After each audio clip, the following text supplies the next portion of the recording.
Terima kasih pemirsa, masih dalam Damai Indonesiaku. Pemirsa, tentunya semua anak dilahirkan ke dunia dengan keadaan suci dan juga bersih. Tinggal bagaimana kita sebagai orang tua dapat mendidik dan membentuk anak di dalam jalan yang benar di koridor Islam.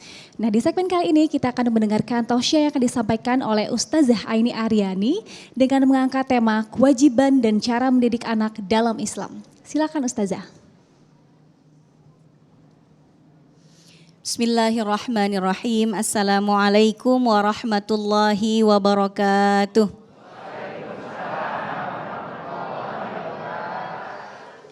Alhamdulillahi rabbil alamin alladzi bi ni'matihi tatimmus shalihat. Allahumma shalli ala sayyidina Muhammadin wa ala alihi wa sahbihi ajma'in wa man tabi'ahum bi ihsan ila yaumiddin. Amma ba'du. Sehat Bapak Ibu semuanya? Alhamdulillah. Nih kalau kita bicara tentang kewajiban kita terhadap anak-anak kita sebetulnya banyak. Sampai imsak gak selesai nih Bapak Ibu sebetulnya. Karena terlalu mulia tugas kita untuk mendidik anak ini. Jadi kalau kita disampaikan kepada kita apa sebetulnya kewajiban kita terhadap anak-anak kita. Bagaimana mendidik mereka, membimbing mereka. Itu suatu perjalanan yang memang tidak mudah. Tapi mudah-mudahan kita berteguh hati. Ya, kita berpegang kepada syariat Allah, insya Allah kita dimudahkan. Yang pertama tugas kita mengenalkan anak-anak kita untuk mengenal Rabb-nya, Allah Subhanahu wa ta'ala. Kita juga kenalkan siapa nabinya, Muhammad sallallahu alaihi wasallam. Jangan biarkan anak kita ini ngefans, mengidolakan manusia lain lebih dari cintanya terhadap Nabi Muhammad sallallahu alaihi wasallam.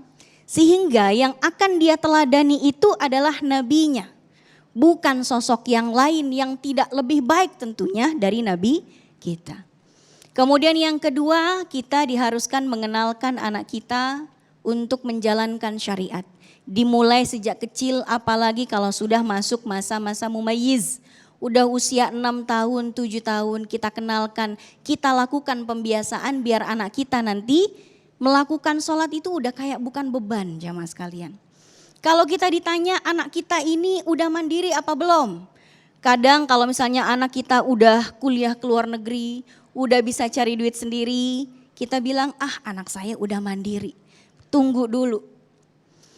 Kalau anak kita mau disebut mandiri atau belum itu, salah satu indikatornya udah bisa sholat sendiri, enggak pakai dibangunin, enggak pakai diingetin, apalagi kudu disuruh-suruh dulu.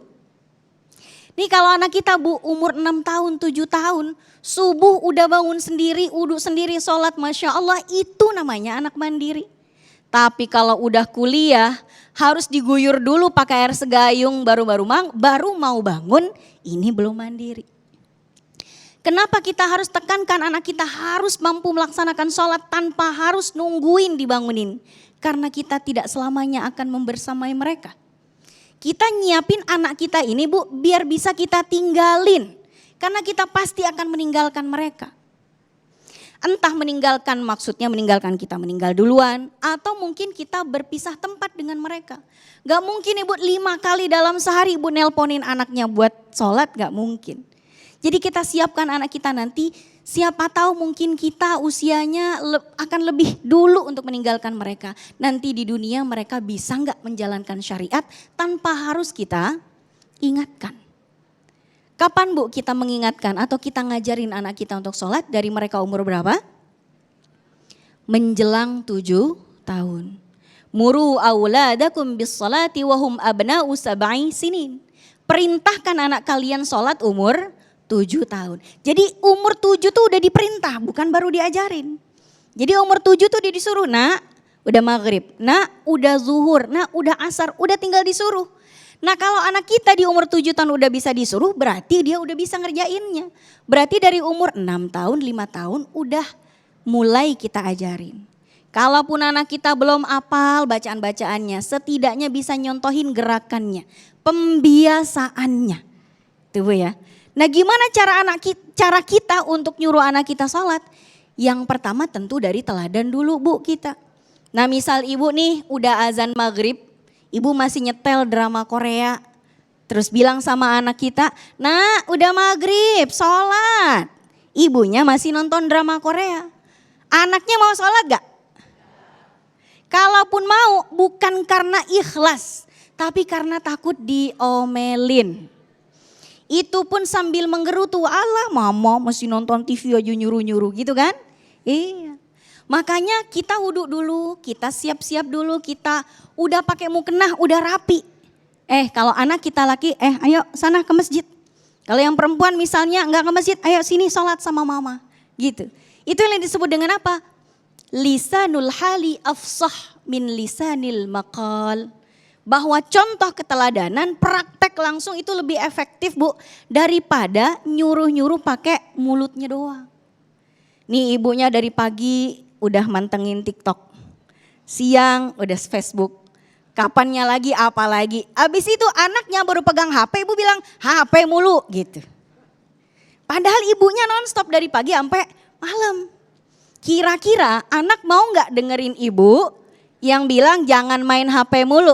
Dengerin gak anaknya? Enggak. Kenapa? Ya karena anak itu melihat, anak itu Bu pencontoh ulung.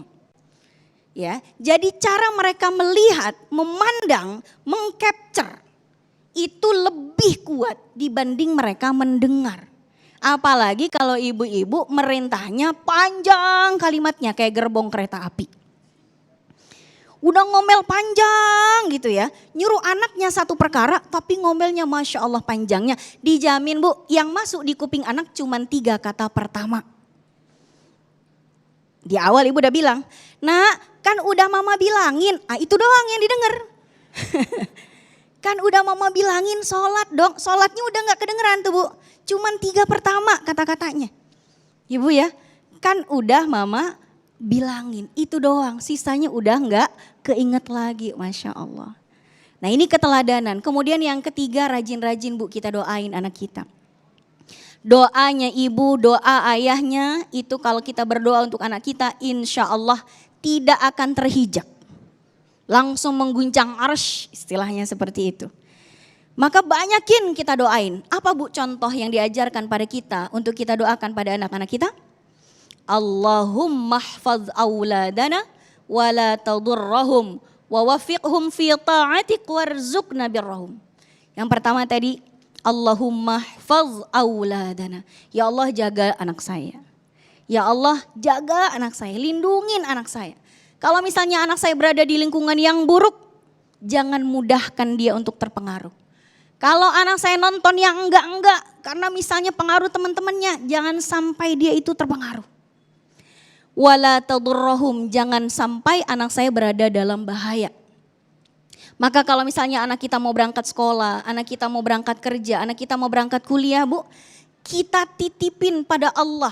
Ya Allah jangan sampai anak saya berada dalam bahaya. Kalau dia nyetir mobil sendiri, motor sendiri, mudah-mudahan gak ada celaka. Dan jangan sampai anak saya mencelakakan orang lain. Kalau nanti dia kuliah, dia sekolah, dia di kosannya, dia di luar kota.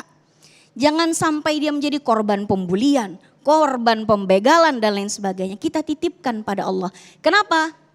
Karena tidak selamanya kita membersamai mereka. Ya Allah jagalah anakku ketika penjagaanku tidak sampai pada mereka. Kemudian yang ketiga apa tadi Bu? Wa wafiqhum fi ta'atik. Ya Allah, buatlah anak saya agar senantiasa berada dalam taufikmu. Apa itu Bu taufik? Ibu sering dengar enggak taufik sama hidayah? Ya Allah saya minta hidayah, ya Allah saya minta taufik. Kira-kira apa itu Bu taufik? Kalau hidayah itu petunjuk. Kalau taufik ketika Allah menggerakkan hati dan langkah kita untuk menuju jalan petunjuk itu. Kalau cuma dapat petunjuk aja hatinya enggak tergerak, enggak sampai. Dan yang terakhir jamaah sekalian, warzuqna birrahum, ya Allah karuniakanlah kami budi bakti anak kami. Jadi apapun mereka nanti di masa yang akan datang, konglomerat, politisi, bisnismen, terserah, yang penting ya Allah buatlah mereka berbakti pada kami orang tuanya. Mudah-mudahan kita dimudahkan oleh Allah Ta'ala untuk mendidik anak-anak kita. Amin ya Rabbal Alamin. Ya. Wassalamualaikum warahmatullahi wabarakatuh. Waalaikumsalam warahmatullahi wabarakatuh. Terima kasih Ustazah Aini yang kembali mengingatkan kepada kita pada intinya apa yang telah disampaikan tadi. Kita selalu menghadirkan Allah di setiap kesempatan ketika kita mengajarkan yang harus kita ajarkan kepada anak-anak kita. Itulah tugas berat bagaimanakah kita sebagai orang tua nanti ketika kita harus kembali ke kampung halaman kita dipanggil oleh Allah Subhanahu wa taala meninggalkan generasi-generasi Islami. Bagaimanakah menciptakan atau melahirkan generasi Islami? Kiai Haji Abdul Wahab akan menyampaikan selepas pesan-pesan berikut ini. Damai Indonesiaku.